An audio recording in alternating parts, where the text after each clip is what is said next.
बेनज़ीर शाह साहिबा, ये जो हमारा बुनियादी सवाल है आज का कि क्या मरीम नवाज के बयान के तनाजुर में नून लीग के ऊपर पाबंदी लगनी चाहिए, क्या समझती हैं आप? अलीना, जिन्होंने गैर आईनी तरीके से एक हुकूमत घर भेजी, सब अदालतों में दिफा करती थे रही थी, और उसमें सबसे आगे बाबर अवान साहब थे, बल्कि वो कह रहे थे कि परवेज मुशर्रफ को फेयर ट्रायल नहीं मिला। जहां तक पाबंदियों की बात है लीना, मैं तो वैसी किसी भी चीज पे हो, मैं तो इसके सख्त खिलाफ हूँ। और PMLN पाकिस्तान की दूसरी सबसे बड़ी सियासी जमात है, तो जब आप कहते हैं कि हम पाबंदी लगाएंगे, तो फिर PTI से सवाल ये बनता है और बाबर अवान साहब से सवाल ये बनता है कि फिर आप अगले इलेक्शन में क्या चाहते हैं? क्या आप चाहते हैं आपके खिलाफ कोई भी ना खड़ा हो, या शायद आप चाहते हैं कि इलेक्शन ही ना हो? तो फिर तो वही बात हो गई कि हम कहेंगे सिलेक्शन हुई, इलेक्शन नहीं हुई। तो आप किस किस्म का इलेक्शन चाहते हैं जो आप दूसरी सबसे बड़ी सियासी जमात को हटाना चाहते हैं? लेकिन अलीना, यहाँ पे मैं ऑपोजिशन से भी ये सवाल पूछना चाहूंगी, क्योंकि काफी देर से ये डिबेट चल रही है कि मरियम नवाज शरीफ साहिबा ने क्या कहा, और उन्होंने वाज़े तौर पे अपने इंटरव्यू में ये कहा कि हम किसी गैर आईनी तरीके से हुकूमत को हटाना नहीं चाहते। लेकिन जब उनसे पूछा गया कि आईनी तरीका, तो उसका उन्होंने जवाब नहीं दिया। उन्होंने कहा बड़े ऑप्शन हैं।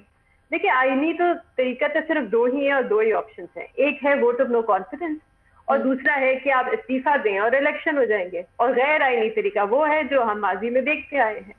तो इसमें अभी तक मेरे पास, मुझे तो क्लेरिफिकेशन नहीं मिली कि आपका एजेंडा तो हमें पता है क्या है, लेकिन प्लान क्या है। प्लान मुझे अभी तक नहीं समझ आ रहा कि ऑपोजिशन का क्या है।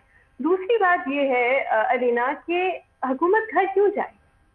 ये सवाल भी हमें ऑपोजिशन से पूछना चाहिए कि हुकूमत सिर्फ इसलिए घर जाए क्योंकि ऑपोजिशन कह रही है कि हुकूमत घर जाए। तो इस तरह तो 2014 में इमरान खान साहब भी कह रहे थे कि हुकूमत घर जाए, तो क्या हुकूमत अब भी घर चली गई? देखिए, ये एक हकीकत है हमारे मुल्क की कि एक बहुत बड़ी तादाद ने हमारे मुल्क में 2013 में भी और 2018 में भी PTI को वोट दिया। और ये कोई खलाई मखलूक नहीं है, इनको हमारे घरों में है। हमने इनको खुद देखा है पोलिंग स्टेशन पे जाके गर्मी में खड़े होके वोट देते हुए PTI को। तो क्या इनका हक नहीं है कि जिस सियासी जमात को इन्होंने वोट दिया वो अपना 5 साल पूरा करें? एक तरफ तो ऑपोजिशन हमें ये कहती है ना कि कोई वजीर आजम जो है वो अपनी मुद्दत पूरी नहीं करते, दूसरी तरफ आप कहते हैं एक वजीर आजम जिनको अभी 2 साल भी नहीं हुए वो घर चले जाए। तो वो क्यों घर जाए?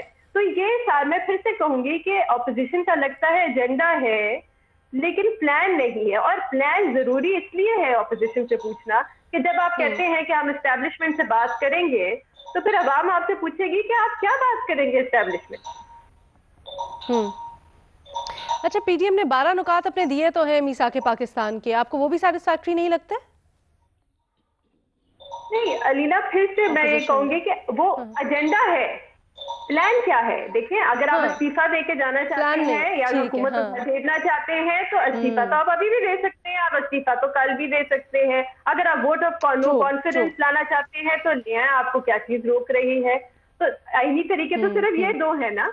तो आप बड़े वाज़ेह तौर पे बताएं कि हम ये तरीका इस्तेमाल करेंगे, लेकिन सिर्फ ये कह देना कि हम कोई गैर आईनी तरीका इस्तेमाल नहीं करेंगे, मेरे ख्याल से ये काफी नहीं है, जब तक आप वाज़ेह नहीं। ठीक है।